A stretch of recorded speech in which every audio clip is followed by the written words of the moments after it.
এই যে আমি বুঝতে পারিনি, এক্ষেত্রে আমরা একটা কথা বলে থাকি প্রায় কি, এই যে কি বলি এই জিনিসটাকে আমরা ইংলিশে বলবো সরি, সরি। অথবা আপনি যদি বলেন আপনি কি বলেছেন আমি বুঝতে পারিনি, আমি বুঝতে পারিনি, sorry I didn't get you, sorry I didn't get you, sorry I didn't get you.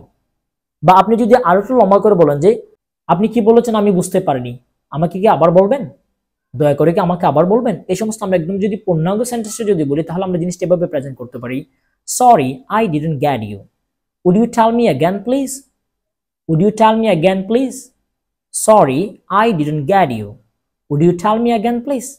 দুঃখিত আমি বুঝতে পারিনি, আপনি কি একটু দয়া করে আমাকে আবার বলবেন।